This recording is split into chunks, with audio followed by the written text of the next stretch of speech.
So, in previous class, we finished the chapter tissue dynamics, where we looked into the three dynamic states of any tissue, that is homeostasis, then formation, that is tissue morphogenesis, and during particular wound, if a tissue is wounded, how it gets repaired, that is tissue repair, or the wound healing response that tissue displays. So we saw these three dynamic states. Okay, now these dynamic states of the tissue, how these dynamic states takes place, we will understand that, how it is actually possible, what is the underlying mechanism of these dynamic states. So we will begin.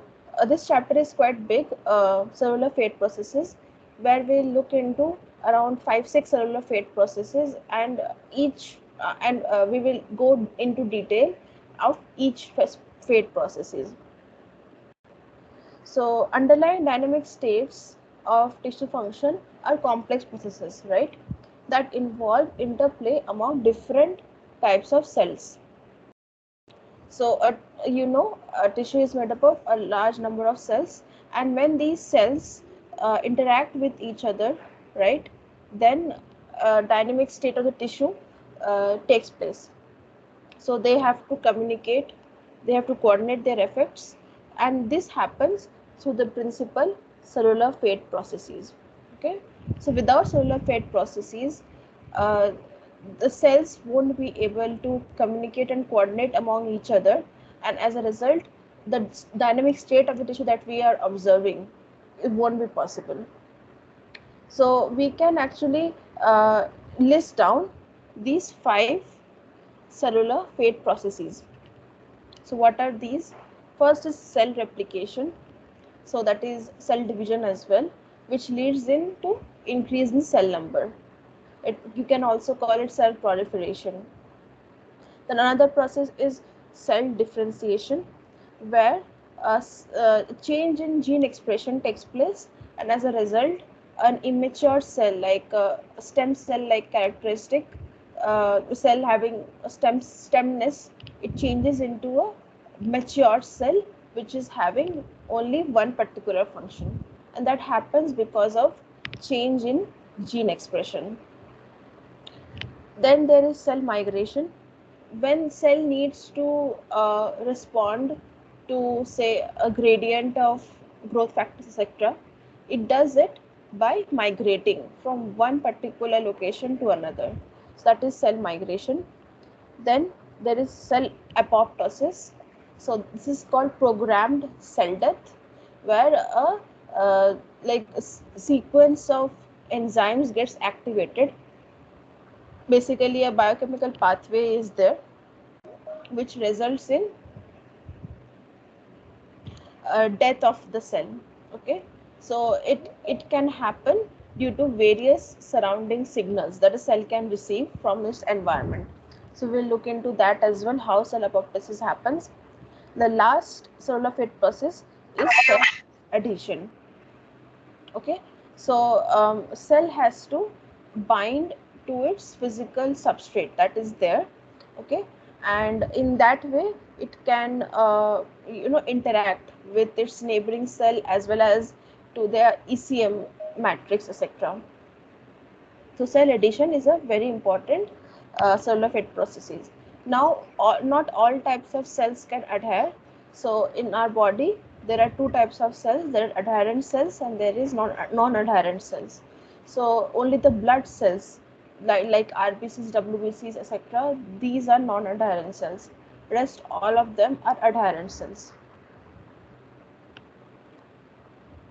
So basically this figure sums up what I discussed in the previous slide. Here, the cellular fate processes, cell replication, differentiation, cell death, cell motion, cell adhesion, all these 5 are the cellular fate processes, are called the cellular fate processes. They actually, because of them, these dynamic states of tissues are observed. Okay, so this is the these cellular fate processes is the underlying reason, or you can say the main reason via which you can observe the dynamic state of a tissue, whether it is maintaining its steady state condition, or it is responding to injured area, or a new tissue is being formed. And during all these processes, the cell has to proliferate, it has to differentiate, then a certain population of cell undergoes cell death, then it has to adhere, etc. So these processes has to happen simultaneously. So in today's class, we will start discussing the first cellular fate process, that is cell differentiation. So differentiation is a process by which a cell undergoes phenotypic changes to an overtly specialized cell type. So a stem cell or a progenitor cell, it will undergo phenotypic changes. I mean morphological changes like cell shape, etc. It will undergo those kind of changes in order to become a specialized cell type with a special morphology or phenotype. Okay. The specialized cell type then carries out the physiological function for which it was destined. After differentiation, it is now called a mature cell or a differentiated cell. It will now carry out some specialized function, whether it is to secrete a particular type of protein, or it is to regulate movement of our body, etc. So it will have some specialized function in our body. This process starts or begins with a lineage commitment. Okay. So when we'll talk about the stem cells, okay, so we will see that lineage commitment happens. Okay. Means few daughter cells will one daughter cell will commit to, say, RBC type of lineage. Another daughter cell will commit to macrophage kind of a lineage.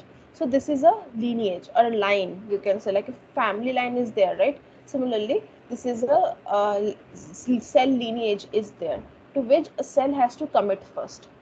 Then after it is committed, it will start expressing a series of genes.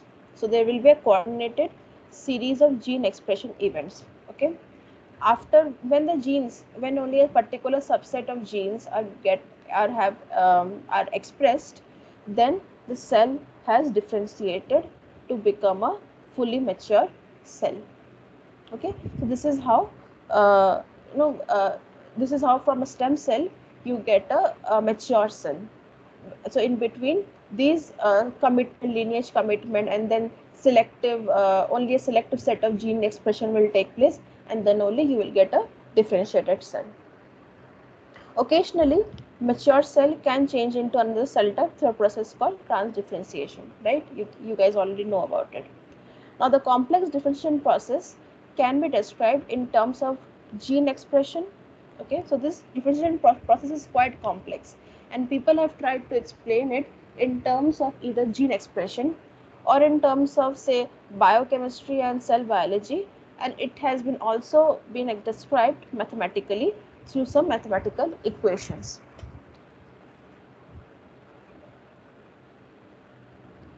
So the term differentiation is derived from differential gene expression. This term differentiation is coming from differential gene expression. You are understanding, right? Just I said, there will be a set of genes that will get expressed after the cell has committed to a particular lineage. Then specific to that lineage, a subset of gene will get expressed. So there are around 40,000 genes in our cell, right? So, but not all genes are expressed in all types of cells. Say only 10 of them will be expressed in a particular cell type or for a particular lineage. So this is a differential gene expression going on. Differentiation involves a change in the set of genes, okay, that are expressed in the cell, and this is usually an irreversible change. Note, this is irreversible towards a particular functional cellular type or phenotype. So except the transdifferentiation mechanism, differentiation is more or less permanent. Okay, it cannot go back to its immature or naive state. It is irreversible. After that, cells will have a limited lifespan and then they will die. So differentiation involves a carefully orchestrated switching off and on of gene families.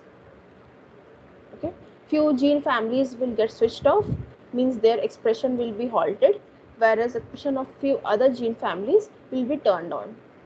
The final set of genes expressed are those that pertain to the function of the mature cell. So only those genes will be expressed that will result in the functioning of the end mature cell type. Okay. Although we currently do not know the function of all the genes in the human body, okay, but technologies have been developed that enable us to determine which genes are expressed in a cell at a particular point of time. So this process is called expression profiling and is done so with the help of microarrays or chips. There are DNA chips, RNA chips, okay. So these are basically high throughput techniques. High throughput means they allow us to analyze hundreds of genes at a particular point of time. Like simultaneously we can analyze the expression of hundreds of genes. This is a high throughput technique, and using this technique we can understand at a particular point of time which genes are getting expressed and which are switched off. Or you can also say which genes are getting upregulated and which genes are downregulated. Okay. So although the human genome, it has around 40,000 genes, as I already mentioned, every cell in the human body uses only a subset of these genes at any point of time. So expression profiling, okay, it is a very good tool in order to understand the gene expression during differentiation. Okay, so this is an example of where people have studied what all genes are getting expressed during the development of a rat brain. This is an example to show how people have used the expression profiling technique in order to understand which genes are getting upregulated and which genes are downregulated during the entire development of the rat brain. Okay. So people have looked into the temporal expression, means with time how the expression of 112 genes are getting changed or fluctuating, okay, during the development of rat brain, that is central nervous system of the rat, and they focused mainly on the development of the spinal cord. So this is in this figure. So although the gene names are not very much clear, but that is not the concern, but I'm trying to show that these are the genes, you know, these are the gene names that they have checked. The expression has been checked using the microarrays, DNA microarrays. So this is this kind of graph you get where the dark regions are showing that the gene is expressed at the highest level, whereas the grayish region or whitish region, it shows that the gene is not expressed that much. So this is like a very gradient of colors that you can observe. This is a black and white image. People often report it as a green and red image, where the green shows the genes which are upregulated, and the red shows the genes which are downregulated. Okay, so that is the just way of representation.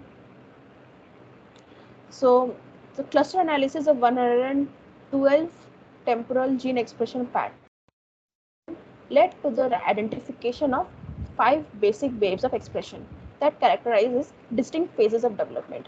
So by analyzing the gene expression of 112 genes, okay, during the development of the spinal cord of a rat, they saw that 5 waves of expression they could see.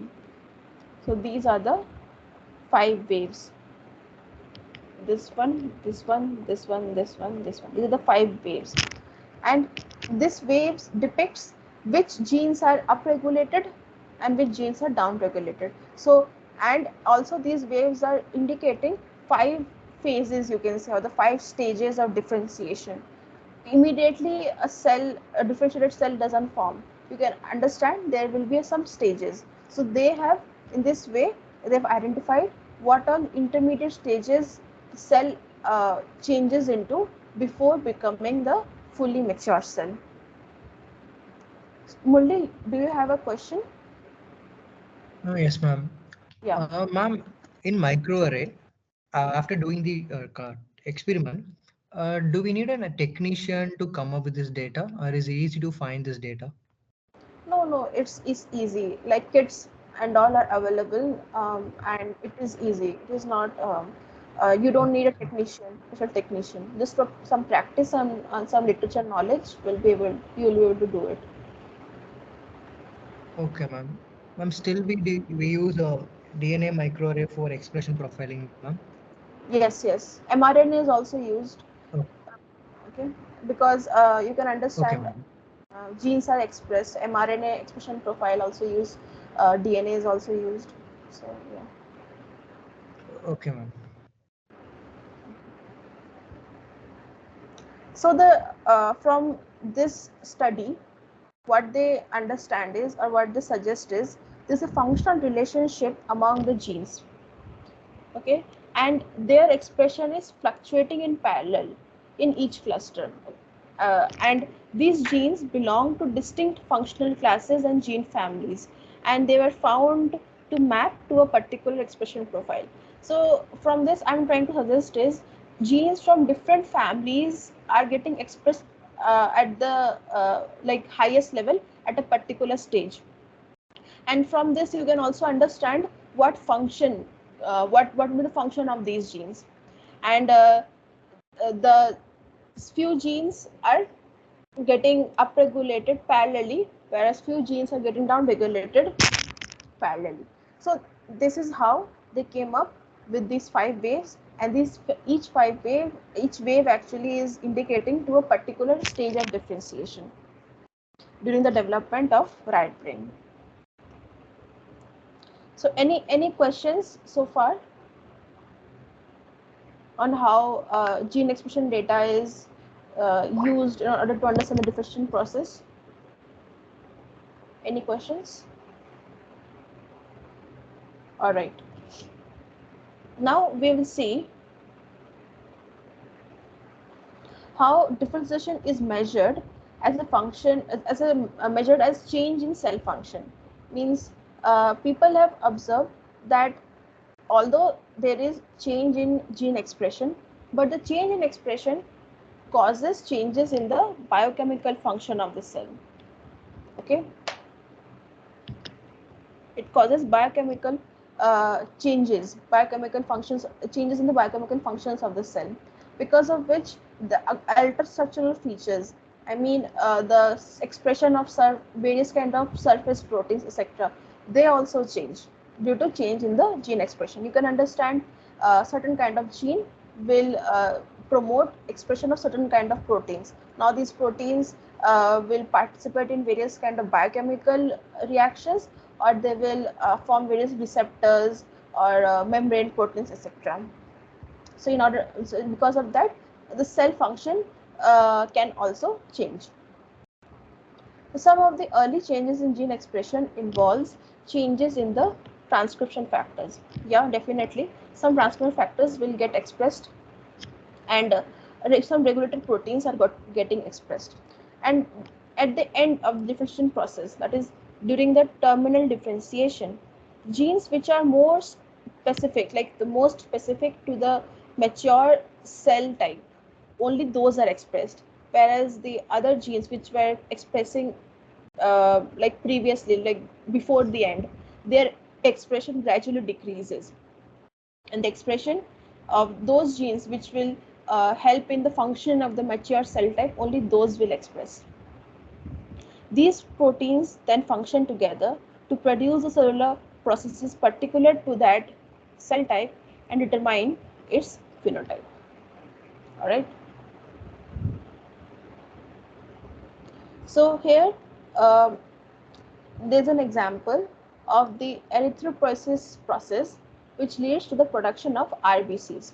So RBCs are differentiated cell that is coming from the hematopoietic stem cells, which are present in the bone marrow. Now, erythropoiesis is responsible for replacing all the decaying mature RBCs. And in human adult, at least or about 200 billion RBCs need to be produced daily. So this process, erythropoiesis process, is very, very active. Many of the biochemical and ultrastructural changes that a cell undergoes during the process of erythropoiesis, they are very well known. The cell size, the rate of DNA and RNA synthesis, the protein content, they all changes in a progressive and a coordinated fashion. Okay. The differentiation from a pronomoblast, so this is a stage of the cell, okay, or it is the early precursor stage, to a fully mature enucleated erythrocyte. So you know RBC is enucleated, means it doesn't have a nucleus. This duration is about 1 week or 180 hours. So here in this figure, you can see how the progression from the pronomoblast, or that is the early precursor cell, to reticulocyte, and then after reticulocyte the RBC is formed. So basically there are stages. These are the name of those stages, and so this is how the cells look like. You can see initially the cells are bigger, because you know for during cell division, cell becomes bigger as the cellular content increases, so the volume of the cell increases. So it is evident from the highest diameter, cell diameter is highest at the initial stages, whereas when it is becoming more and more differentiated towards the end, the diameter also decreases, and the cell volume is also decreasing. You know, cell diameter decreases, cell volume decreases. Then the rate of RNA synthesis, it is also declining. So initially expression of genes are very high, right? Because it has to express particular type of proteins and RNAs and DNA. So all this thing is happening at a very fast rate. But as the maturation stage is reaching, the RNA synthesis rate is decreasing. Similar with the DNA synthesis rate, because cell division rate is also decreasing.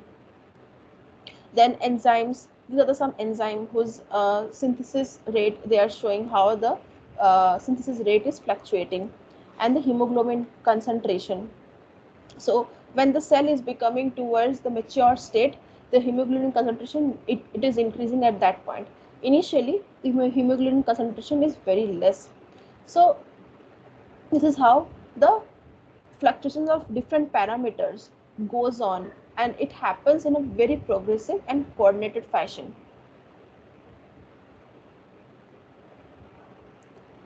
So RBC ultimately rises from the early pluripotent hematopoietic stem cells, which are present in the bone marrow. Now 8 distinct stages are recognized. So before a fully mature RBC is formed, uh, the hematopoietic stem cell, it has to differentiate and step by step manner through 8 stages. So initially there is erythroid bust forming unit, or BFU, then there is colony forming unit, CFU, then proerythroblast, then basophilic or early erythroblast, then polychromatic or late erythroblast, orthochromatic erythroblast, reticulocyte, and then RBC. So there are around 8 stages, and as the cell is progressing through each of the stages, the various parameters we just looked at, the cell volume, cell size, uh, hemoglobin concentration, DNA synthesis, RNA synthesis, all these things are fluctuating. And you will see towards the end, uh, the DNA synthesis, the RNA synthesis, or the different synthesis of the various hemoglobin, etc., it is becoming similar to what the mature RBC would want. So the cell is adjusting to the mature RBC that is going to form at the later stage. The most cell division and expansion means cell number, increase in cell number. All this happen early on at the level of CFU, BFU and the pro-erythroblast stage.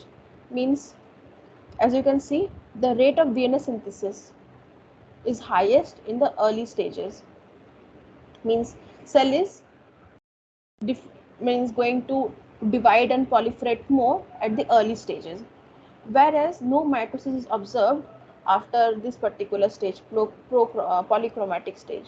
So this is again evident from here. So this is polychromatic stage. Here, from there onwards, the DNA content or synthesis of DNA content is declining. The process of differentiation, one can observe it, okay, by using fluorescent surface markers, or you can use light microscope to see how the morphology is changing. All right. So initially the precursor cells will be much more spherical, and when you reach towards the end, like when it's towards the RBC stage, you can see some biconcave shape under the microscope. So these kind of morphological observations can help you to understand the differentiation process has completed. You can also monitor how the process is ongoing. Means you can monitor the process of differentiation. How? You can use the technique flow cytometer. So I don't know whether you guys have heard of this machine or not, but it's a very useful machine and a very useful technique, and for people, maybe some of you have heard about it.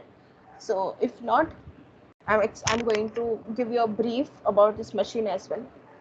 So the how the flow cytometer works basically, here there we use some surface markers, okay, recognize the unique surface marker of a cell, to which we use monoclonal antibodies, and these antibodies are, say, fluorescently labeled, and this machine has the capability of counting each cell, single cell at a time.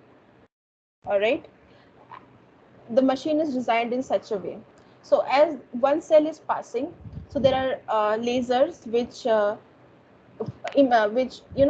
the fluorescence to happen, say green or red fluorescence, and this is detected. The fluorescence light is detected through each of the cell that gets passed through the detector, and one at a time. So this machine not only is able to recognize whether the surface protein is present or not, but can also give you an approximate cell number in your cell suspension. Okay, so it is used for both, for cell counting and as well as for monitoring. Like here differentiation is being monitored in my lab. People use this machine for understanding the various stages of cell apoptosis.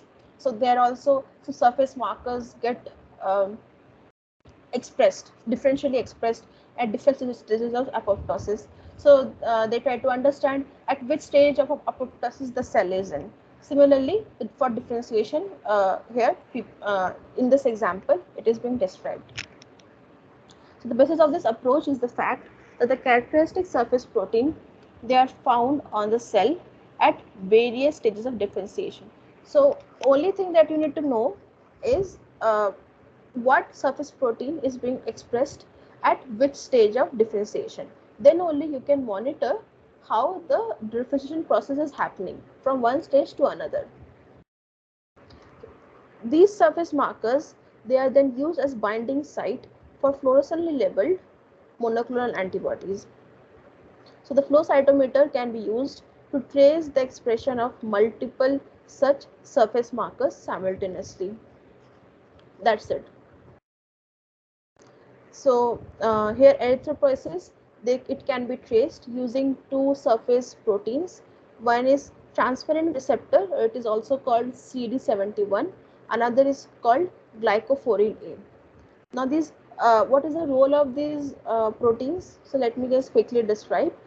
The transferrin receptor get only expressed when hemoglobin started synthesizing and iron has linked to the hemoglobin protein.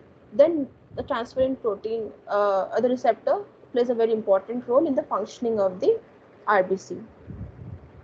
Whereas the glycophorin A, it is a protein, surface protein, which causes the cell to have a very high negative charge and uh, cell prevent cell aggregation or agglomeration. So this is a curve that people have obtained by tracking the expression of glycophorin A and CD71, and that they are doing it simultaneously. And what they are saying is the starting from the immature stage, say the initial stage when it is like still having stem cell like characteristic, from there onwards people saw that the level of expression of CD71 is increasing, whereas the expression of glycophorin A is constant. As you can see, this straight line is there until you reach the first stage of erythropoiesis, that is BFUE. Now once this BFUE stage is reached, then the expression of glycophorin A is increasing, whereas the expression of CD71 is constant. And it is increasing, glycophorin A expression is increasing until the stage CFUE has reached. And now they are tracking again the fluorescence level of CD71. What they are observing that from CFUE level until the cell has become fully differentiated, like it has become the mature RBC, till then the expression of CD71 is actually declining. Okay, the expression is declining. The arrow is in opposite direction, with glycophorin expression being constant. So in this way, they are tracking at which stage the cell is particularly in, like by only understanding the expression of surface marker proteins, and this is done through the technique flow cytometer.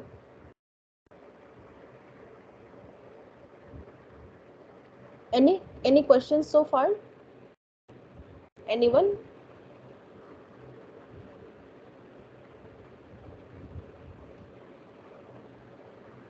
No questions? No, ma'am. Okay. So here, although differentiation, as I said, it can be, it is a permanent process, it is a irreversible process, but exception is there. This exception is coming from the phenomena of transdifferentiation that happens in adults only. So fibroblast cell is a connective tissue, and people have observed, if given proper conditions, environmental conditions, like cellular matrix signals are there properly, and growth factors are there. Okay, so people have done it in vitro as well. They have caused transdifferentiation or observed transdifferentiation of fibroblast to bone cell, to fat cell or adipocyte, then the smooth muscle cell, and the cartilage cell or chondrocyte. So they have actually seen the conversion, interconversion of fibroblast to bone cell, fat cell, smooth muscle cell, and cartilage cell or chondrocyte. And also they have observed that the chondrocyte can again transdifferentiate back to fibroblast. Now all these cells that is shown in this figure are from the same germ layer, mesoderm. And what I've observed, like in the literature, that people have reported transdifferentiation among cells belonging to different germ layers. Like people have observed fibroblast in mice, it can transdifferentiate to form neurons, which is a cell coming from the ectodermal germ layer.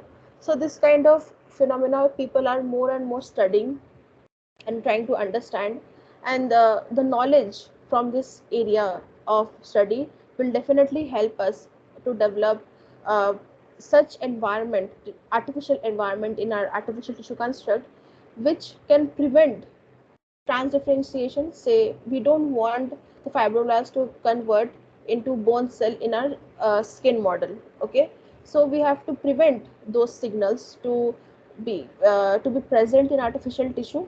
But if you want that a mixture of tissue type is there, like if you are engineering the interface of say bone and tendon, okay, so there you need the some population of fibroblasts and some population of bone cells to be present. So in those scenarios, which is a very complex and challenging task to do, but you want uh, transdifferentiation to play in your favor. Okay, so that's it from my end. uh, if there are no questions, are there any questions? Do you have any questions related to anything? From last class, ma'am. Yeah. Uh, uh, yeah. can you explain plasticity once again, ma'am? Plasticity, okay. So let me, would it help if I open last class slides once? Okay. Yeah, okay, ma'am. Okay, so let me do that.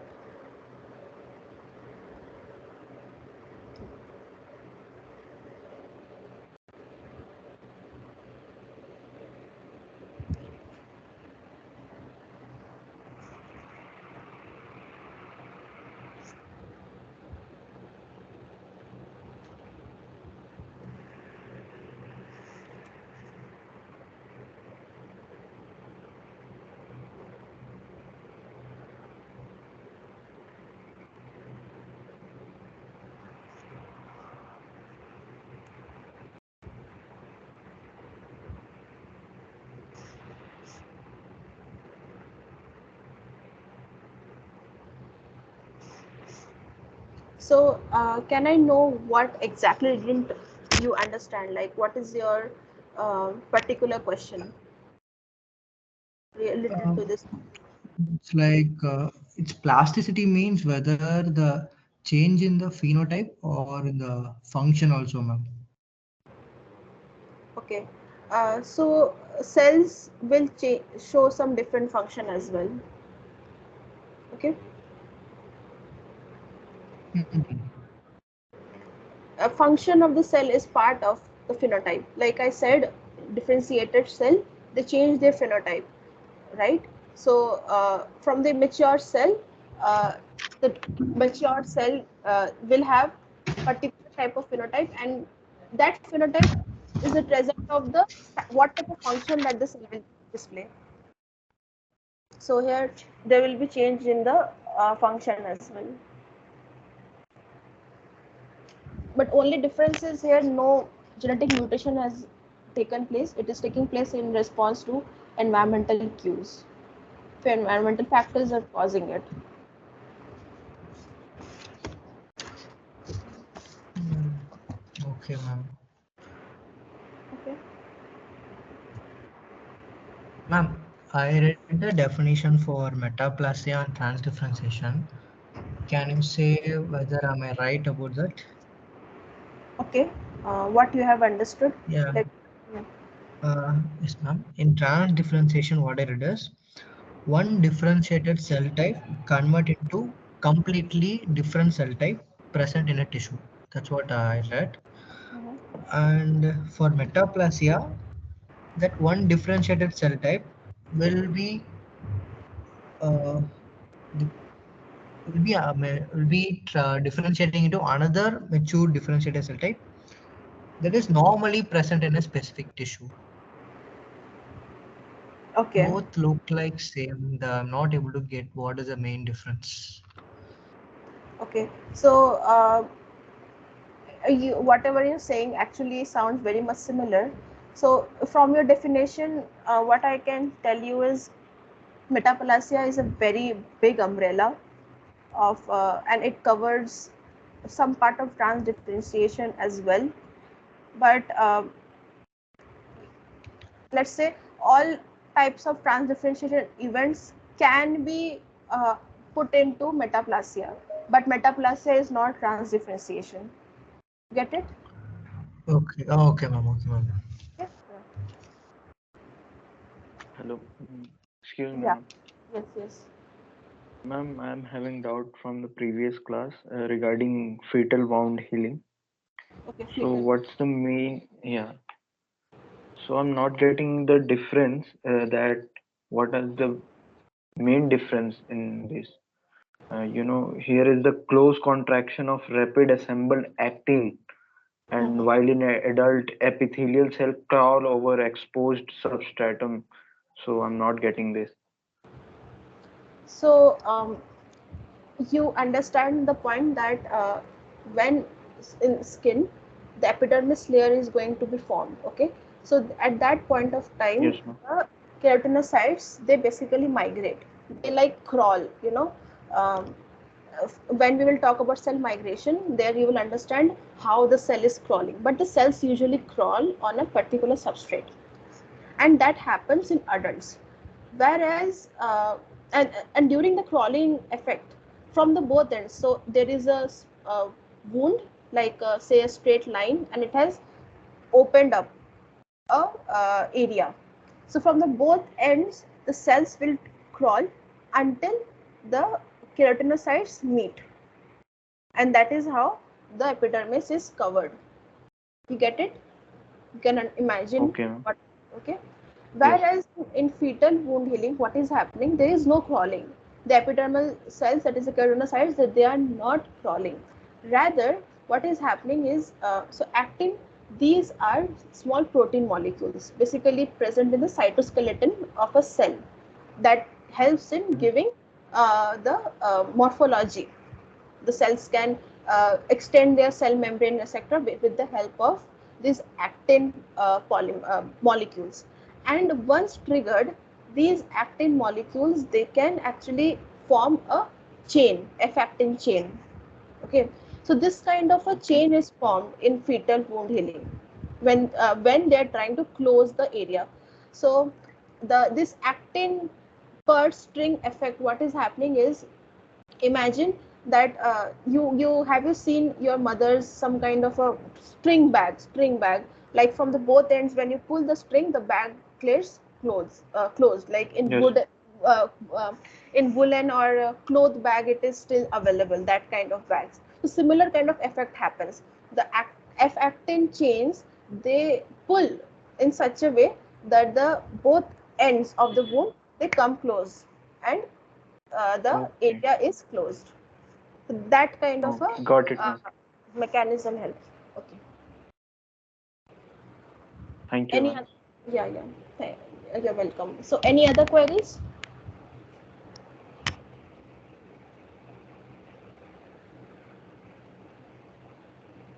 All right. So, so till now, are you guys finding the course content easy, difficult, medium? Okay, okay. Like, how would you rate the course content so far? Easy, ma'am, or medium? Medium, okay. So actually the chapter that we have started today, so from here another chapter is there. So these two chapters are going to be bit more challenging, okay, than what we have studied so far. And then afterwards, once you've understood these two chapters, other topics will be relatively smooth, I can guarantee that. But now these two chapters are going to be a bit challenging. That's why I took my time to cover less content so that I can discuss more doubts. So from next class onwards, I'll follow the same pattern. But if you guys think that I'm going too slow, you can ask me to go fast so that I can cover more topics. So we can develop an understanding, mutual understanding among us. And so no more doubts. So let me stop sharing. So tomorrow we'll discuss the paper, article 2, that I've already shared, which is published in 2022. All right, and it is on how they have made a subcutaneous transplant for controlling the glucose level. Okay, and they have used encapsulated beta islet cells, but they are not injecting into the portal vein of the liver that we have studied in the book, but rather they have transplanted it on the subcutaneous, means below the skin, so it is easily retrievable. So how, what they have done, we will look into that in the next class. So if you get time today, go through the paper briefly, otherwise we will discuss anyway tomorrow. Janvi, you had a question.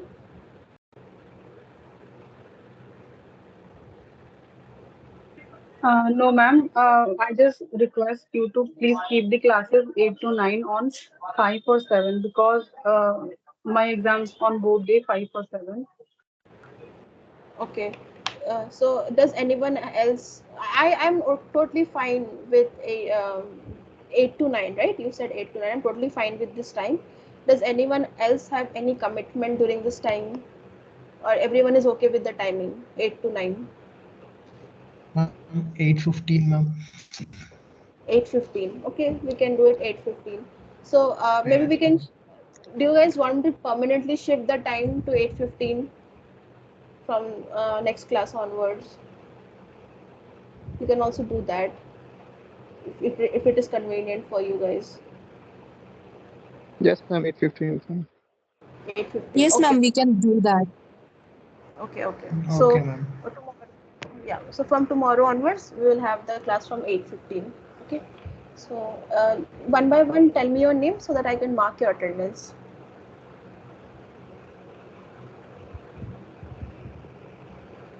I'm Kirtan. Keertan, Shambhavi okay. Mishra. Shambhavi Mishra. Okay. Next, Ma'am, Vaishnavi. Vaishnavi. Next, Janvi Sharma. Janvi Sharma. Okay. Next, Bhupender. Vani. Murali, ma'am. Bhupinder, Murli, and Vani, right? Vani. Anyone else left? Anyone else left? So I have marked for Murli, Vaishnavi, Shambhavi, Kirtan, Bhupendra, Janvi, Vani. Anyone else in the meeting or have joined but not present physically? No? Ma'am, I got a message from Aditya Bhatt that he is leaved because of battery discharge. Okay, okay, fine. I'll mark him. Fine. Acha, have you guys started working on the project? Like, have you contacted your group members? Like, what's the update? Yes, ma'am. Group A contacted me. Yes, ma'am. Okay, Each of us. okay, okay. So you have understood the project, like what you have to do, or is there a doubt on how to do it or how to write it, anything like that? Ma'am, is it like a review paper, right, ma'am? Yeah, kind of. But review is very long. You have to make it very short. That's the difference. Okay. You have to make a Okay, brief. ma'am. Ma'am, we Ma'am, what can. are you expect, ma'am? What I It's like expect. history. What is the present condition? Yes, ma'am. Yeah, basically you have to explain what present, like presently what they have done in that particular area or topic that I have given you. Presently, like say within 5 years. Okay, in past 5 years what they have. Okay, ma'am. Okay, you can explain using their what concept they took, okay, in order to uh, particularly solve that problem, what concepts they have used or what results they have obtained. You can make a very short 3-4 lines brief or maybe more of from each paper.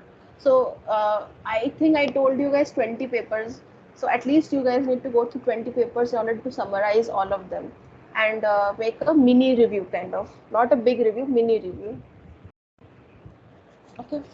Yeah, so it Okay, will. ma'am. Yeah. Okay, So thank you, ma'am. yeah, yeah. So I'll stop today's class. We will meet tomorrow at 8:15. Okay. I'll also drop an email so that those who haven't joined, they will also get notified. Thank you, ma'am. Thank you. Yeah. You guys can leave the Thank you, floor. ma'am.